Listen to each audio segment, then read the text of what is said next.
নমস্কার, সবাই কেমন আছেন? আশা করছি সকলেই সুস্থ আছেন।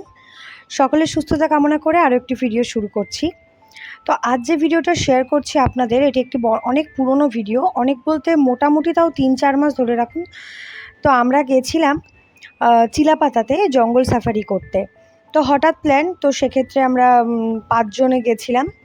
তো আমি আপনাদের যেখান থেকে টিকিট কাটতে হয় বা যেখান থেকে ফর্মালিটিস করতে হয়, যে অফিস আছে বিট অফিস, সেখানের আমি ভিডিও আপনাদের মানে দেখাতে পারলাম না, কারণ আমার কাছে নেই ভিডিওটা। যেহেতু বললাম অনেক দিনের পুরনো ভিডিও, তো সেক্ষেত্রে আমি কিছু ডিটেলস আপনাদের বলতে পারি। তো আপনারা ভিডিওটা দেখতে থাকুন, আমি আপনাদের ভিডিওর সাথে সাথে সমস্ত রকম ডিটেলসটা বলছি। তো এখানে আমরা ৫ জন গেছিলাম। তো আমি আপনাদের বললাম যে ওখানে মানে প্রথমত তো পার্সোনাল কার নিয়ে যাওয়া যায় না। ওখানে মানে যে অফিস আছে সেখানে গাড়ি রেখে ওনারাই আপনাদেরকে ওখান থেকে একটা গাড়ি প্রোভাইড করে দেয়। তো কথা বলতে বলতে দেখুন, আমি আপনাদের দেখাচ্ছি, সাথে এটাও বলছি যে আমরা কিন্তু কোর্ট ফরেস্টে ঢুকে গেলাম, ঠিক আছে? তো যাই হোক, তো যেটা বলছিলাম, তো ওনারা আমাদের একটা হুটখোলা গাড়ি দেয়, আর সাথে একজন গার্ড অ্যান্ড ড্রাইভার দেন। তো আমরা মানে ৫ জনের, আমি ঠিক জানি না কত করে পড়েছিল, কিন্তু অ্যাপ্রক্স বলতে পারি ২,০০০-এর মতো করে পড়েছিল।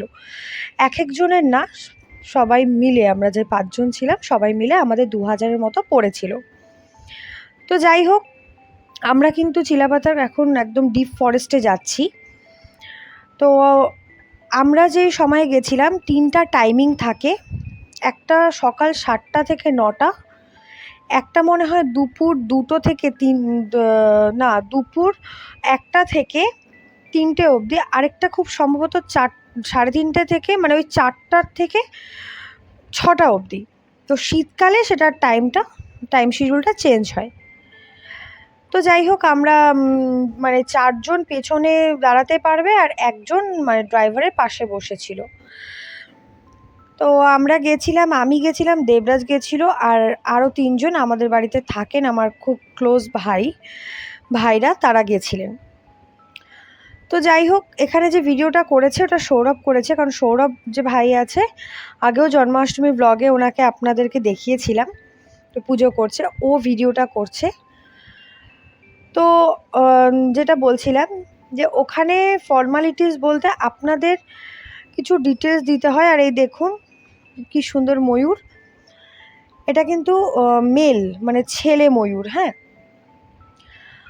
আর এটা হচ্ছে জংলি মুরগি, মানে এটাকে ধরা মানে সাধ্যের বাইরে। যাই হোক, তো এটা দেখতে পেরেছিলাম যেতে যেতেই। তো আমরা কিন্তু চিলাপাতা রেঞ্জ থেকে জলদাপাড়া রেঞ্জে এখন ঢুকবো। মানে জঙ্গলের ভেতর দিয়েই মানে ফরেস্টের যে রেঞ্জগুলো আছে সেগুলো কিন্তু চেঞ্জ হয়েছে, বিটগুলো। তো আমাদেরকে চিলাপাতা বিটের থেকে আমাদের নিয়ে গেল তারপর জলদাপাড়া বিট। তো আমরা চিলাপাতাটা আসলে পড়ছে হাসিমারার দিকে, আর জলদাপাড়াটা পড়ছে মাদারিহাটে, খুব একটা ডিস্টেন্স না। আর এই দেখুন, যেতে যেতে আমরা বাইসনের পুরো দল দেখতে পেরেছিলাম। এত বাইসন, মানে কি বলবো, এত কাছে। আর দেখুন এই বাইসনটা কীরকম করে তাকিয়ে আছে, এটা কিন্তু আমাদের গাড়ির দিকেই তাকিয়েছিল। আর আরেকটা জিনিস, আমাদের গার্ড বললেন যে তোমরা সবাই কিন্তু যখনই সাদা বক দেখবে তখনই সেই জায়গাটাতে ফলো করবে। তো সাদা বক মানে আমরা পরে মানে যখন জিজ্ঞেস করলাম যে এটা কি, মানে কি ব্যাপার আছে, তখন বলল যে সাদা বক যে কোনো পশুর ওপর, যেরকম বাইসন হোক বা হাতি হোক, এদের ওপর বসে আর এদের গায়ে যে ছোটো ছোটো পোকাগুলো হয় সেগুলো খায়। তো সেক্ষেত্রে সাদা বক তোমরা দেখলেই ফলো করবে। তো এই দেখুন, এই যে আমাদের পেছনে গার্ড দাঁড়িয়ে আছে, তারপরে আমি, ঋষি, দেবরাজ, বুবাই আর হচ্ছে অভ্র। আর সরি, আমি আপনাদের একটা ভুল বললাম, আমি আসলে কাউন্টিংয়ে ভুল হয়ে গেছে। 6 জনের সিটার, মানে 6 জন যেতে পারবে একটা গাড়িতে। আমরা পেছনে দাঁড়িয়েছিলাম হচ্ছে 5 জন, আর সামনে বসেছিল সৌরভ। তো এই দেখুন কতটা ডিপ ফরেস্ট। যারা জঙ্গল সাফারি করেননি তারা অবশ্যই জঙ্গল সাফারি করবেন। খুবই সুন্দর একটা এক্সপিরিয়েন্স, খুবই সুন্দর একটা অনুভূতি, আর অনেক কিছু ভাগ্যে থাকলে অনেক কিছুই দেখা যায়। তো এই দেখুন, আবারও যেতে যেতে অনেক বাইসন, মানে প্রচুর বাইসন ছিল, প্রচুর। আর জঙ্গলের পেছনে দেখুন ওই যে ফাঁকা জায়গাটা, ওটা কিন্তু নদী, তোরসা নদী হাসিমারায়, এবং তার ওপাশে আবারও হচ্ছে জঙ্গল। তো আমরা এর আগে জলদাপাড়াতেও জঙ্গল সাফারি করেছি, গরুমারা, লাটাগুড়ি, এবং তারপরে কিন্তু চিলাপাতাতেও আমরা জঙ্গল সাফারি করলাম। এর আগেও করেছি, মানে 2-3 বার হয়ে গেছে, এবং আবারও এবার করলাম। এর আগে যখন জলদাপাড়ায় জঙ্গল সাফারি করেছিলাম তখন আমরা বাইসন আর অনেক কিছুই দেখতে পেরেছিলাম।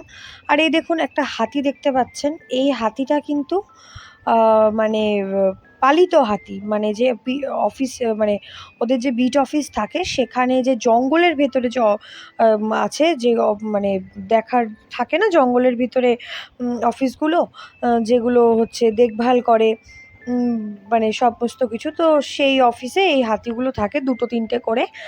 আর এই হাতিগুলোর নাকি পার্সোনাল মানে একটা কাজ আছে, এক একটা হাতির এক একটা এরকম কাজ আছে।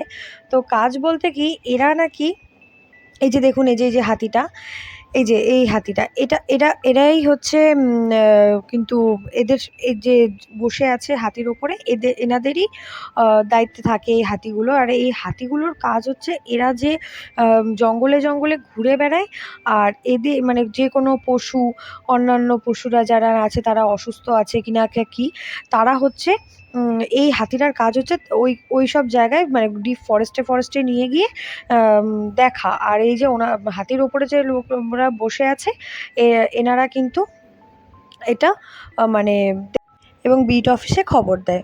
তো এখানে আমি ভিডিও বানিয়ে নিলাম, আর তারপরে আমাদের টাইম শেষ হয়ে গেছিলো। আমাদের আসলে এইবার বলতে পারেন ভাগ্যটা খারাপ ছিল, যে এবার কিচ্ছু দেখতে পারিনি, শুধু বাইসন আর হাতি ছাড়া। তো তাতে কোনো অসুবিধা নেই, নেক্সট টাইম বেটার লাক। তো আজকের ভিডিওটা এতটুকুই থাকছে, জানি না আপনাদেরকে কতটা ইনফরমেশন দিতে পারলাম। তো সকলেই সুস্থ থাকবেন, ভালো থাকবেন। সকলের সুস্থতা কামনা করে আজকের ভিডিওটা কিন্তু আমি এখানে শেষ করছি।